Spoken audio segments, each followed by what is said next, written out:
নমস্কাৰ সকলোকে আশা কৰোঁ সকলো ভালে আছে। আজি ওলালোঁ এটা বিশেষ ঠাইলৈ আৰু ঠাইখনলৈ যাবলৈ আমি ওলাইছোঁ মই মিথুন আৰু লগতে মোৰ দুজনী ভণ্টি আৰু কি ঠাইলৈ যাবলৈ ওলাইছোঁ আপোনালোকক জনাম তাৰ আগতে আপোনালোকক দেখুৱাইছোঁ আমি গৈ থকা বাটটোৰ এটা সুন্দৰ দৃশ্য আৰু তেনেকুৱাতে আকৌ মোৰ পিছাই ডাকিলে তো ভণ্টিয়ে তেনেকুৱাতে কি কৰিলে এডাল কলমাৰলি আনিলে আৰু তাৰে অকণমান ৰস সানি দিলে আৰু সেইডালকে মই ডিঙিত মেৰিয়াই ল'লোঁ আৰু যি কি নহওক তেনেকৈয়ে মই যাবলৈ ওলাইছোঁ যিহেতু ওলাই আহিলোঁৱেই গতিকে আজি ফুৰিমেই গতিকে তেনেকৈ আমি ওলাই আহি আছোঁ গোটেই বাটটো মই তেনেকৈয়ে যাত্ৰা কৰিলোঁ আৰু ইফালে সিহঁতৰ খোৱা বোৱা আৰম্ভ হৈ গ'ল আৰু গাড়ীতেই সিহঁতি কিবাকিবি বস্তু খালে মোৰ আকৌ খঙেই উঠিছিল খংবিলাক আকৌ তাতে নাইকিয়া হ'ল কাৰণ ইমান ধুনীয়া ধুনীয়া প্লেচ আৰু সঁচাকৈ আমি গৈ থকা ৰাস্তাটো সঁচাকৈ বহুত বেছি ধুনীয়া আছিলে আৰু যিহেতু গৰম বন্ধ শেষ হ'ব হৈছে সেয়েহে ভাবিলোঁ অকণমান ওলাই যাওঁ এটা প্লেচলৈ সেয়েহে আজি আহি আছোঁ ডিফুলৈ আৰু দেখিছে আপোনালোকে ডিফুৰ যি ৰাস্তা বহুত বেছি ধুনীয়া আৰু তেনেকুৱাতে বোলো ঠাণ্ডা এটাকে অকণমান খাই লওঁ তো খাই বৈ লোৱাৰ পাছত আমি পুনৰ আহি আছোঁ ইমান ধুনীয়া ধুনীয়া সঁচাকৈ এই ৰাস্তাটো আপোনালোকক দেখাবলৈ ওলাইছোঁ নতুনকৈ বনাইছে ৰাস্তাটো আপোনালোকে যদি যোৱা নাই আগতে নিশ্চয় যাব বহুত বেছি ধুনীয়া আৰু তেনেকৈ গৈ পেলাই আমি মাঞ্জা পালোঁগৈ আৰু মাঞ্জা গৈ পোৱাৰ পাছতে ভাবিলোঁ অকণমান ৰওঁ তাৰ পাছতে তাতে অকণমান ৰৈ চাহ খালোঁ আৰু তাৰ যিকেইটা চিংৰা আছিলে সঁচাকৈ বৰ বেছি টেষ্টি আছিলে আমি চিংৰা মিঠাই আৰু লগতে চাহ খোৱাৰ পাছতে পাণ এখন সকলোৱে খাই ল'লোঁ খাই লৈ পুনৰ যাত্ৰা আৰম্ভ কৰিলোঁ আৰু বাটতে আকৌ হিডিলাংছু নামৰ এটা জেগাত এটা ধুনীয়া মন্দিৰ আছিলে সেয়েহে ভাবিলোঁ মন্দিৰত এপাক সোমাই যাওঁ আৰু চাকি তিনি গছ জ্বলাই তাৰ পৰা পূজা অৰ্চনা কৰি পেলাই আশীৰ্বাদ ল'লোঁ আৰু আশীৰ্বাদ লোৱাৰ পাছত তাৰ লগতে আন এভাগ মন্দিৰ আছিল এয়া দেখিছে আপোনালোকে হনুমান মন্দিৰ এভাগ আছিল আৰু সেই হনুমান মন্দিৰ ভাগতো বোলো এপাক দৰ্শন কৰি যাওঁ আৰু সঁচাকৈ মন্দিৰ বুলিলে মই কিবা পাগলেই হৈ যাওঁ মন্দিৰ খুবেই বেছি ভাল পাওঁ আৰু তাতো ধুনীয়াকৈ আশীৰ্বাদ ল'লোঁ আশীৰ্বাদ লোৱাৰ পাছত পুনৰ আহি আছোঁ ডিফুলৈ বুলি আৰু আহি এয়া দেখিছে আপোনালোকে আমি ডিফু পালোহি আৰু ডিফু সোমোৱাৰ লগে লগে মনটো কিবা এটা ভাল লাগি গ'ল কাৰণ আগতে যিহেতু ডিফু অহা নাই আমি প্ৰথমবাৰৰ বাবে আহিছোঁ আৰু ডিফুৰ আহি দেখাইছোঁ আপোনালোকক ইমান ধুনীয়া এটা গেট বনাই থৈছে আৰু সেই গেটটোৰে অকণমান সোমাই গ'লোঁ সোমাই গৈ পেলাই কিবাকিবি চাই তাৰ পৰা ওলাই আহিলোঁ আৰু তাৰপিছত আমি অৱশ্যে আগতে যোৱা নাই যিহেতু সেয়েহে ভালকৈ একো চিনিও নাপাওঁ তাৰ পৰা ওলাই আহি পেলাই আমি নেটত চাৰ্চ কৰিলোঁ আৰু নেটত চাৰ্চ কৰাৰ পাছত আমি মাটিপুঙলৈ বুলি আগবাঢ়িছোঁ এতিয়া আৰু মাটিপুঙৰ এখন ধুনীয়া পাৰ্ক আছে আৰু সেই পাৰ্কখনৰ নাম হৈছে আৰ্বৰেটাম কাম ক্ৰাফ্ট চেণ্টাৰ নামৰ এইখন দেখিছে ইমান ধুনীয়া গেট আৰু এইখন ধুনীয়া পাৰ্ক তাকে বোলো অকণমান আপোনালোকক দেখাওঁ আৰু তাৰ ভিতৰলৈ সোমাই গ'লোঁ আৰু সোমাই যোৱাৰ লগে লগে সঁচাকৈ মনটো খুব বেছি ভাল লাগি গ'ল যদি আপোনালোকে আগতে অহা নাই এই পাৰ্কখনলৈ তেতিয়াহ'লে নিশ্চয় আপোনালোকে আহিব চাবলগীয়া পাৰ্ক বহুত বেছি ধুনীয়া আৰু তাৰ যি প্ৰাকৃতিক পৰিৱেশ সঁচাকৈ বহুত বেছি মোহনীয় আৰু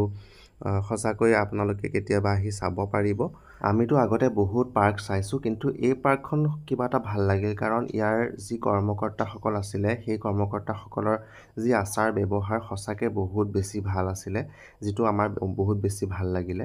আৰু তাত এজন ব্যক্তিক আমি লগ পালোঁ সেই ব্যক্তিজনে আমাক গোটেই ডিফুৰ যিমান ভাল ভাল প্লেচ আছিল গোটেই প্লেচখিনিৰ বিষয়ে আমাক ধুনীয়াকৈ বুজাই দিছিল আৰু সেইমতে আমি বাকীবিলাক জেগা চাবলৈ আমাৰ অকণমান সুবিধা হ'ল আৰু এয়া দেখিছে আমি সেই পাৰ্কখনৰে এটা টাৱাৰ আছিলে সেই টাৱাৰটোৰ ওপৰলৈ আমি গৈ আছোঁ আৰু এয়া ইমান ধুনীয়াকৈ বস্তুবিলাক বনাই থৈছে সঁচাকৈ বহুত বেছি ভাল লগা আৰু এই টাৱাৰটোৰ পৰা গোটেই ডিফুখন সম্পূৰ্ণৰূপে দেখা যায় এয়া দেখাইছোঁ আপোনালোকক তাৰেই দৃশ্য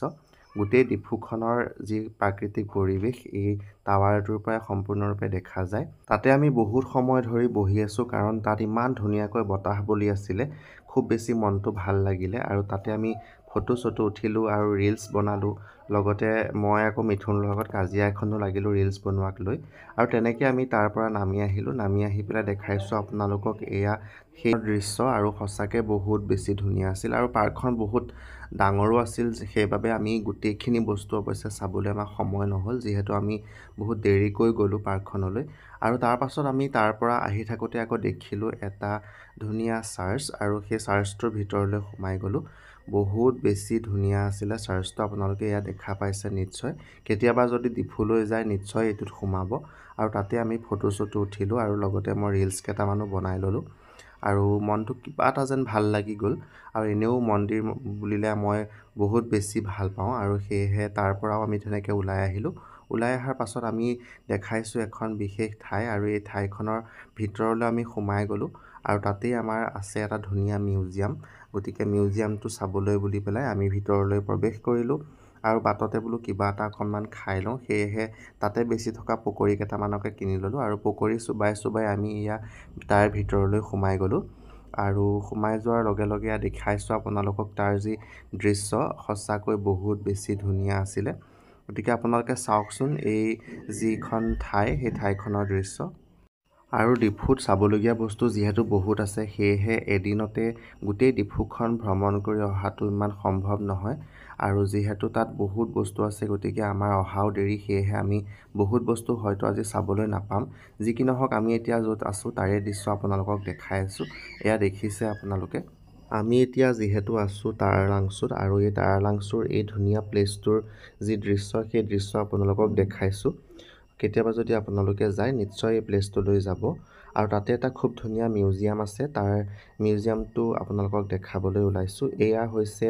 নথেংপি কাৰ্বি হেৰিটেজ মিউজিয়াম তাৰালাংচু আৰু বহুত বেছি ধুনীয়া আছিলে এই মিউজিয়ামটো।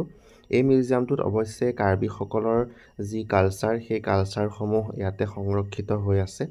আৰু তাতে বোলো অকণমান সময় ৰওঁ আৰু আমি গোটেইকেইটাই মিলি পেলাই তাৰ ভিতৰলৈ প্ৰৱেশ কৰিলোঁ। সঁচাকৈ সোমাই যোৱাৰ লগে লগে মনটো যেন কিবা এটা বেছি ভাল লাগি গ'ল, কাৰণ সেই কাৰ্বিসকলৰ যি কালচাৰেল বস্তু আছিলে সেই গোটেই বস্তুবিলাক তাতে সংৰক্ষিত হৈ আছিল আৰু গোটেই ৰুমটোত যিমান বস্তু আছিলে গোটেইখিনি বস্তুৱে চাবলগীয়া। সঁচাকৈ বহুত বেছি ধুনীয়া আছিল। তাকে বোলো অকণমান আপোনালোকক দেখাওঁ। কিছুমান বস্তু অৱশ্যে মই আগতে দেখাই নাছিলোঁ, ইয়াতে অহাৰ পাছতহে মই কিছুমান বস্তুৰ লগত চিনাকি হ'লোঁ। সঁচাকৈ কাৰ্বিসকলৰ যি সংস্কৃতি বহুত বেছি ভাল লগা আৰু তাৰপিছত মই দেখাইছোঁ আপোনালোকক এয়া বাহিৰৰ দৃশ্য, মানে মিউজিয়ামটোৰ বাহিৰৰ যি দৃশ্য সেই দৃশ্য আপোনালোকক দেখাবলৈ ওলাইছোঁ। এই মিউজিয়ামটোৰ পৰাও আপোনালোকে দেখা পাব ডিফুৰ যি গোটেই প্ৰাকৃতিক পৰিৱেশ, সেই গোটেই প্ৰাকৃতিক পৰিৱেশ দেখা পাব। এনেতে আকৌ মিথুনে বোলে কিবা এটা খায়, দুটামান ম'ম'কে কিনি দিলোঁ আৰু ম'ম' খাই একদম গোটেইটো ক'ব নোৱাৰা হৈ গৈছে, কাৰণ এয়া দেখিছে আপোনালোকে এক্সপ্ৰেশ্যন। যি কি নহওক তাৰ পৰা আহি থাকোঁতে আকৌ আমি আধা বাটতে দেখা পালোঁ এভাগ বৌদ্ধ মন্দিৰ আৰু বৌদ্ধ মন্দিৰ বুলিলেতো মই এনেও পাগল, সেয়েহে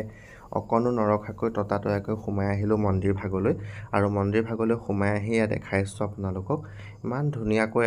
সজাই পৰাই থৈছে মন্দিৰ ভাগ আৰু তাৰ যি ভিতৰৰ পৰিৱেশ সেয়া আপোনালোকক সঁচাকৈ মই ভাষাৰে বুজাব নোৱাৰোঁ। ইমান ধুনীয়াকৈ ৰাখিছে আৰু ইমান চাফা চিকুণকৈ ৰাখিছে আৰু তাতে অকণমান সময় মূৰটোৱাই সেৱা কৰিলোঁ আৰু সেৱা জনোৱাৰ পাছত আমি তাতে অকণমান সময় ৰখিলোঁ আৰু ৰখাৰ পাছত তাতে দুখনমান ফটো তুলিলোঁ আৰু মোৰ ৰিলছ কেইটামানো বনালোঁ। তাৰ পাছত আমি ওলাই আহিলোঁ তাৰ পৰা আধা বাটতে আহি পেলাই বোলো কিবা এটা খাওঁ, তাতে অকণমান কিবা এটা খালোঁ।